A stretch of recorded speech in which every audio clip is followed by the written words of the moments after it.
As I said, it's coming home. They are one of the favourites, definitely, to win the whole tournament. I'm going to back the boys, I can't lie. I'm going to back the boys. Kante, I think, deserves to win the Ballon d'Or.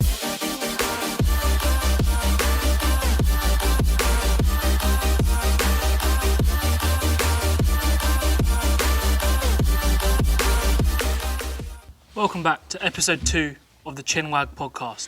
With the Euro starting tomorrow, here are my predictions for the whole tournament. Let's go. In Group A, there's Italy, Turkey, Switzerland and Wales.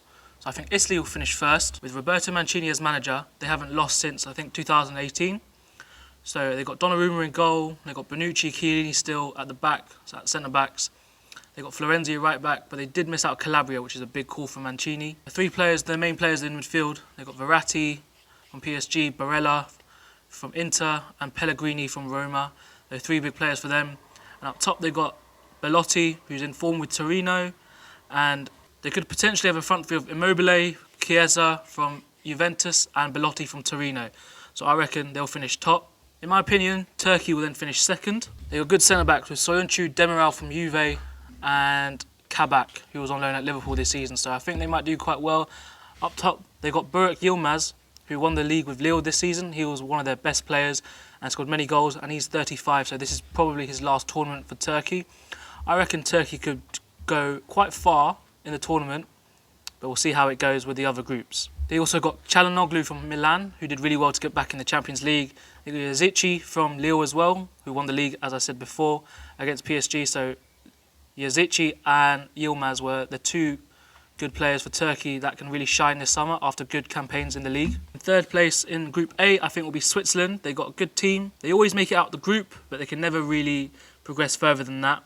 Jan Sommer in goal, Embolo, got Xhaka, Fabian Schär at the back. They've got a good team, as well as Akanji and Elvedi from Borussia Mönchengladbach and Dortmund. So they might do quite well, but I think they'll finish third in the group. But unfortunately for Wales, I think they will finish last. Although they've got Bale and Ramsey, Ramsey's been injured a lot, Bale's not played that much. So I don't know how effective he can be. Joe Rodon at the back's not very convincing. Their keeper's Danny Ward is number 2 at Leicester. So I don't know how much fit he will be. So I think Wales will finish bottom, unfortunately for them. In Group B, I think Belgium will finish top, Denmark will finish second, Russia will finish third, and unfortunately Finland will finish last. The Belgium squad, this is Roberto Martinez's last tournament with them, and maybe the last chance they can win something big. They've got Lukaku up top, who's just played amazing for Inter. They've got Hazard, who's been injured for 2 years, but he normally turns out for Belgium, and obviously De Bruyne. Mertens as well. They've got so many good players. At the back, they're a bit short, so they might play 3 at the back. That's why, and they've picked Thomas Vermaelen, who's like 36. So I don't know how he has actually got into the team, the squad. Alderweireld's okay still. Jason Denayer is a good player, but obviously they've got Courtois in goal. The midfield is stacked with Witsel, Tielemans. They've got Castagna, who can play either side. Thomas Meunier. Denmark. I think Denmark are a good team. Schmeichel in goal. Christensen. Simon Kjær at the back. Eriksson. Martin Braithwaite. Poulsen. I think they've got a good team, good spine of the team. But I think they will finish second to Belgium. And Belgium will have a bit too much for them when they play each other. So I think Denmark definitely will finish second. So Russia, I'm not going to pretend like I know everything about Russian football. So there's no Igor Akinfeev in goal this time. I'm not sure if he played the last tournament at the World Cup. I think he did, but Akinfeev isn't there anymore, so they need a new goalkeeper. The big guy up front, Zuba, if I'm butchering that, I'm so sorry. Plays for Zenit, they won the league and he did quite well, I think. And their main player will be Golovin from Monaco, so he's got a good shot on him, good free kick. I think he will be their talisman playing Cam, so he will be their main man. And I think Russia will finish third. Again, with Finland, this is their first ever Euros. They're making their debut in the Euros, so I don't think they'll do quite well in the group that they're in with Belgium and Denmark and Russia. I don't know, again, too much about Finland, apart from Teemu Pukki. He's been banging it in for Norwich this season as they come up from the Championship. They've got Hradecki in goal, who I think plays for Bayer Leverkusen, but I'm not sure, so don't kill me on that. And Glenn Kamara, who plays for Rangers, and he's a decent player. Rangers won the league, they walked away from Celtic, so I think they've got a few decent players, but I don't think they'll have enough to progress from that group. Moving on to Group C, there's Netherlands, Austria, Ukraine and North Macedonia. Netherlands speak for themselves. Unfortunately, no Van der Beek, and no Van Dijk due to injury. Van der Beek has had a terrible season with United, not playing at all, hardly ever. And Van Dijk obviously got injured against Everton. But they still have De Vrij at the back, De Ligt at the back. They've got Frankie de Jong and they've got Wijnaldum. And a good player to look out for them is Ryan Gravenberch from Ajax, who's a really good player, really good young player. Up top, they got just incredible amount of speed with Bergwijn, Depay, Donyell Malen. So I think they will finish top of the group, and let's see how far they will get in the whole tournament. I think they'll do quite well. They haven't been in a tournament in about 7 years, so hopefully they can do well. But I don't really trust the manager, Frank de Boer. He's really bad at Palace, so let's see how that goes with Netherlands. Austria, always a good team. England only beat them 1-0 in the warm-up games, but warm-up games you can never really tell just before tournament when the players are coming back together. So they've got Alaba, who's just moved to Real Madrid. That's a brilliant signing for them. Arnautovic, but he's just chilling in China. Baumgartlinger, who's a centre midfielder. And also they've got Konrad Laimer, who can play right back, centre mid from RB Leipzig. So I think they will finish second in the group. In my opinion, Ukraine will finish third in the group. They've got Zinchenko, who plays left back, but I think he plays attacking midfield for them. The keeper, Pyatov, I think has retired, or he's still there. I think he's still there. So he's old. But they got an up-and-coming goalkeeper called Andrei Lunin. He used to play for Real Madrid. He went on loan somewhere. And Yarmolenko, I believe. So if he's not injured, which I don't think he is, him and Zinchenko could be two big players for them, with Andrei Shevchenko as manager as well. He's got so much experience, so I think they'll finish third. Again, with North Macedonia, this is their first tournament. I'm not going to act like I know everything about them, because I don't. I know they've got Alioski from Leeds. I know that they've got Pandev, who used to play for Inter, who's like 36 now. I don't know. I think he plays for Genoa. Elmas, who's a centre mid from, I think, Napoli. So they've got three decent players, but obviously I don't know the rest of the players. So I think they'll finish bottom, considering this is their first ever tournament. So good luck to them. I'm sure they're just happy to be there.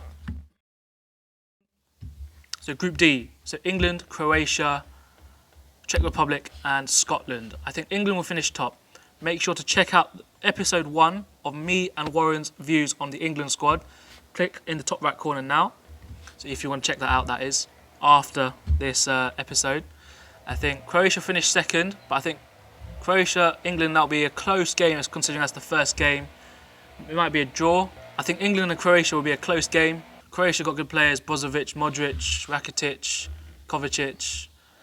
Perisic is still there. They got Kramaric up top. They still got Lovren. They got a few decent players. They did draw to Armenia in the warm-up games. But as I said before, the warm-up games are really hard to tell, especially with all the players coming back from a long season and linking up with the national team again. So that's a hard process for them. In the third will be Czech Republic, and fourth will be Scotland. I think Scotland, in my opinion, they've got good players, but they just won't have enough going forward. They've got Ollie McBurney up top, which he hasn't really scored that many goals for Sheffield United. They've got the same problem as England, but in the left-back spot. But I think if they play a back three, Tierney will go left centre-back, and then Robertson will go left wing-back. They've got McTominay, McGinn, John Fleck from Sheffield United. So they've got a decent team, but I don't think they will do too well.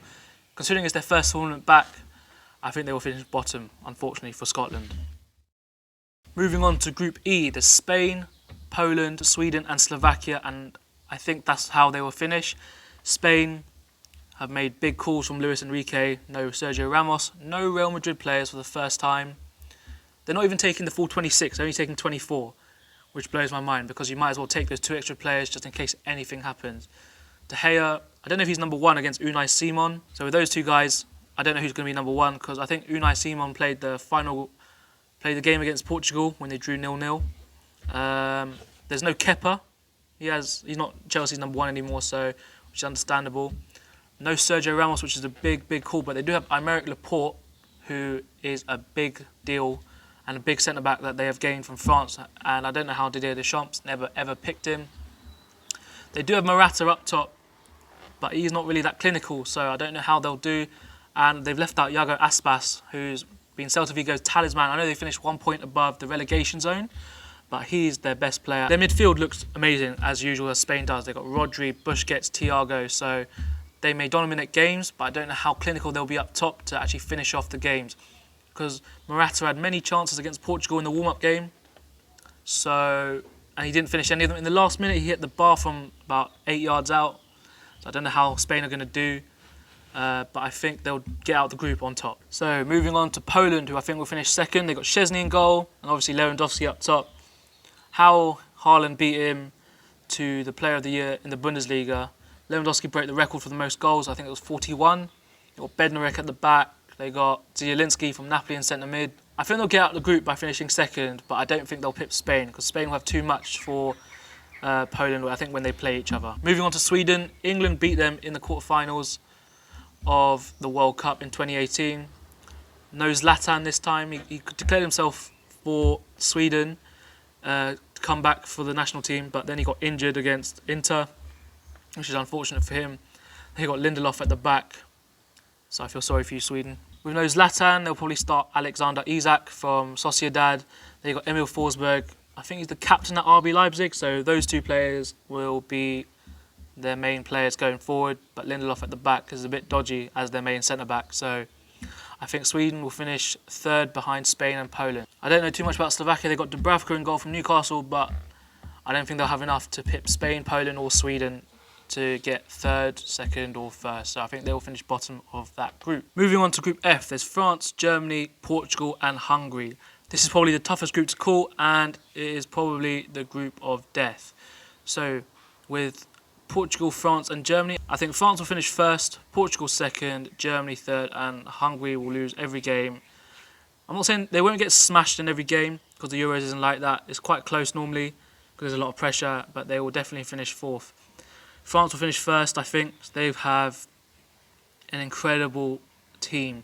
The players that they didn't pick, they could literally play and they could potentially win the Euros. There's Martial, there's Camavinga, there's Upamecano, just to list a few. And they didn't even want Laporte.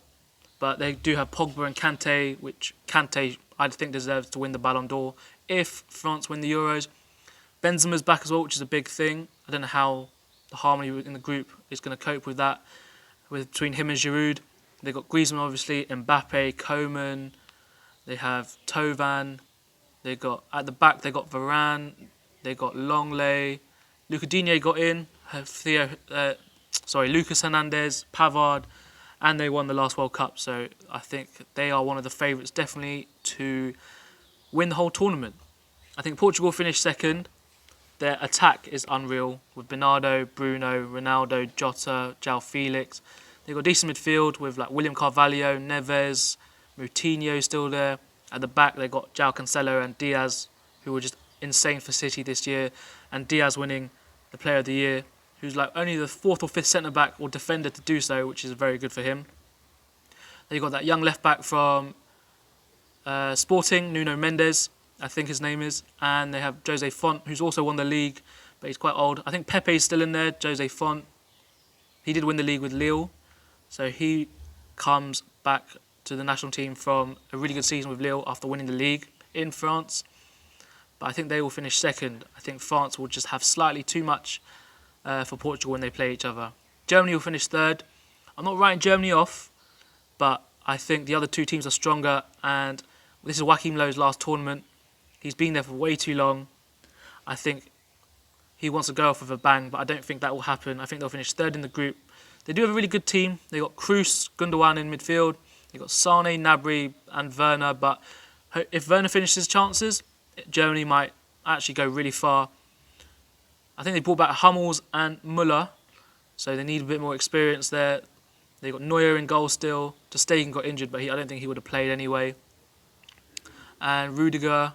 They've got good centre-backs, good midfield, good attack. So I think they'll finish definitely third ahead of Hungary. And I think Hungary will just be the whipping boys of that group and finish bottom. As you can see, I have all the groups listed out here. And I think that is how they'll finish. So Group A, going all the way to the last group. This isn't a normal Euros. So 4 out of the 6 teams that finish third, as you can see here, will go through to the round of 16. So the first game of the round of 16 will be Belgium against Sweden. I think Belgium will go through. I think they'll have too much for Sweden, especially with all the attacking players they have with Mertens, Lukaku, Hazard, De Bruyne. So I think Belgium will definitely go through. The second game in the round of 16 will be Italy and Austria. Italy are, I think, dark horses. No one's really predicting Italy to win, but they have not lost since 2018, as I said earlier. So I think they will triumph over Austria.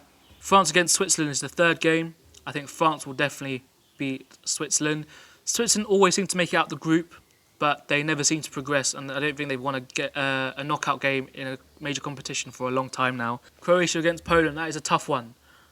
I do think Croatia will go through. They'll have too much for Poland, especially in the midfield, where they'll dominate the game with lights of, like, as I said earlier, Modric, Kovacic, Brozovic, Rakitic. I don't know if he's in the squad, but I think he is. And I think they'll just have too much, but you never know. Poland might surprise a few, but I do think Croatia will go through. Next one was Spain against Russia. Russia knocked Spain out of the World Cup in 2018, so I guess Spain will want revenge, but I do think they'll have too much for Russia. They'll dominate the ball. The problem is their finishing and up top. I'm not convinced on Morata. I don't know what Luis Enrique will do, but I do think Spain will go through and win that game. England against Portugal. It's coming home, boys. I'm telling you, it's coming home. I hope. Okay? But that is a sticky game for England. I think if England get through Portugal, that is very good. I'm going to back the boys. I can't lie. I'm going to back the boys to go through against Portugal. So hopefully we can beat Portugal if we play them, obviously. But hopefully it's coming home. I'm telling you, it is coming home. Netherlands against Germany. That is a tough game. They're really big rivals. No Van Dijk, but I do think Netherlands will go through against Germany. It's Joachim Löw's last tournament, as I said. I think Netherlands up top. They have Depay, Marlon. They got Weghorst, who's like 6'6". They can throw him on. So I do think Netherlands. That's a big call, though. Big call. Netherlands will beat Germany and go through to the next round. The final game of the round of 16 is Turkey against Denmark, in my opinion. So I think Denmark will have too much for Turkey, although I bigged up Turkey earlier with the Yazici, with the Yilmaz, with their centre-backs like Soyuncu, Kabak and Demiral. I think the creativity of Eriksson, the pace of Poulsen up top. They got Højbjerg as well, which I forgot to mention earlier, and he's a solid CDM. They got good players. I think they will triumph over Turkey, and I think they will go through. Moving on to the first quarter-final, with the way I predicted it, is Belgium against Italy. Belgium, I think this is their time to get to a semi-final and hopefully get through. So I think Belgium will triumph over Italy with the players that they've got. I don't need to mention that again. I think Belgium will have enough to get through to the semi-final. The next quarter-final is a repeat of the 2018 World Cup between France and Croatia. So I do think France will triumph over Croatia again, unfortunately for Croatia. So I think France will be the next team to get through to the semi-finals. Moving on to the boys, England and Spain. As I said, I'm backing the boys. So England against Spain, I think England will go through. Netherlands and Denmark. Again, big rivals. I think Netherlands will have enough and they will go through to the semi-final. So the four teams in the semi-finals with Belgium, France, England and the Netherlands. The way I've predicted it, the first semi-final will be between Belgium and France. I did say Belgium will go deep in the competition, but I do think a repeat of the 2018 World Cup between the two teams. I do think France will win again, and I think France will be the first team to get into the final. The second game will be between England and the Netherlands. I do think England will have enough to beat the Netherlands, especially with the creativity of the likes of like Grealish, Foden, Sancho. As I said, Sterling gets nowhere near this team, so I hope he does not play. Neither does Rashford. But I do think with Kane up top, he will bang a few goals in. He'll go for the golden boot since he's not won any trophies at Spurs because they're dead as well, like Arsenal. He's definitely going to leave in the summer after the Euros. Hopefully he's not too concentrated on that when he's playing for England, but I do think England will beat the Netherlands and go to the final. As I said, it's coming home. I think it's at Wembley, no? So hopefully we can get the win. But I do think France will have too much for us. Their goalkeeper's a bit iffy with Lloris, but unfortunately I do think France will win the Euros, which will be so heartbreaking. It'll be worse than England against Croatia in the World Cup. But unfortunately, I do think France will win the Euros with the way that I panned out the whole of the Euros. So that is the end of the video. If you enjoyed episode 2 of the Chinwag podcast, please leave a like, subscribe and comment your thoughts down below of what you thought of my predictions. And why don't you predict yourself in the comments down below. I will see you next time on the Chinwag podcast. In the meantime, I'll see you later for more.